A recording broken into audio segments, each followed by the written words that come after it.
रौनकपुर नाम के एक शहर में राजा रौनक सिंह का राज हुआ करता था। वो हमेशा अपनी प्रजा के हित में कार्य किया करते थे। वहां की प्रजा बहुत खुश रहती थी। एक दिन गिद्ध आकाश में भूतिया पेड़ के बीज लेकर उड़ रहा था। जैसे ही गिद्ध रौनकपुर पहुंचा तो उसके मुंह से एकदम बीज रौनकपुर के बीचों बीच गिर गया। बीज भूतिया था, इसलिए अगले ही दिन वो पौधा बन गया। वहां के स्थानीय निवासियों ने जब पौधे को देखा तो हैरान रह गए, क्योंकि पौधे का रंग काला था।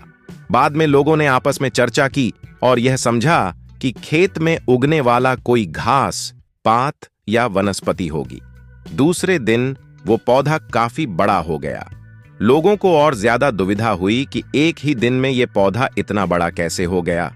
होते होते वो पौधा तीसरे दिन पेड़ बन गया। समय बिता और लोग भी तेजी से बढ़ने वाले पौधे के बारे में सोच सोच कर परेशान हो रहे थे। वो इस मामले को राजा के पास लेकर गए। ऐसे जादुई पौधे का पता चलते ही राजा तुरंत उस जगह पर पहुंच गए। राजा को जैसे ही पता चला कि एक काले रंग का पौधा 3 दिन में पेड़ बना है, तो वो भी उस पेड़ को हैरानी से देखने लगे। राजा उस पेड़ के पास चौथे दिन पहुंचे थे और तब तक पेड़ और बड़ा हो चुका था। वो इतनी तेजी से फैला था कि किसी को यकीन ही नहीं हो रहा था। राजा समझ गए थे कि का रंग काला है, इसमें जरूर कुछ जादू टोना होगा। इसी सोच के साथ राजा ने घोषणा कर दी कि जो भी इस पेड़ को खत्म करेगा उसे वो इनाम के तौर पर 1000 सोने के सिक्के देंगे।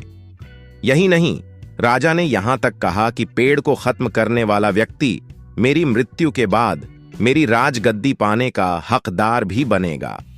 इतनी बड़ी घोषणा सुनने के बाद हर कोई पेड़ खत्म करने के लिए अपना दिमाग लगाने लगा।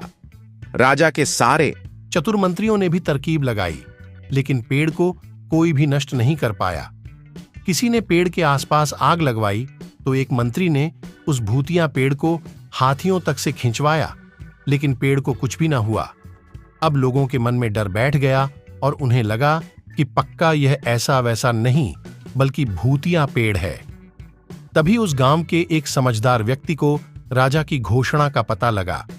जानकारी मिलते ही वह अपने गुरु के पास भूतिया पेड़ से जुड़े रहस्य को जानने के लिए पहुंच गया। गुरुजी ने अपनी ध्यान की शक्ति को एकत्र करके देखा और उससे पूछा, क्या तुम पेड़ को खत्म करना चाहते हो? समझदार व्यक्ति ने जवाब दिया, हां गुरुजी। सब उससे परेशान हैं। गुरुजी ने बताया कि उसे खत्म करने का एक ही तरीका है। इसके लिए तुम्हें उस पेड़ के आसपास नमक डालना होगा। इस तरकीब के बारे में जानते ही वो व्यक्ति तेजी से राजा के पास गया और कहा कि इस पेड़ के आसपास आपको नमक डलवाना होगा। ऐसा करने पर ही यह पेड़ खत्म होगा। राजा ने अपने सैनिकों को ठीक ऐसा ही करने को कहा। सैनिकों ने मिलकर पेड़ के चारों ओर खूब सारा नमक डाल दिया। नमक डालने के एक दिन बाद ही पेड़ का आकार कुछ कम हुआ। होते होते 5वें दिन तक पेड़ एकदम छोटा हो गया। उसके बाद गलकर वो गायब ही हो गया।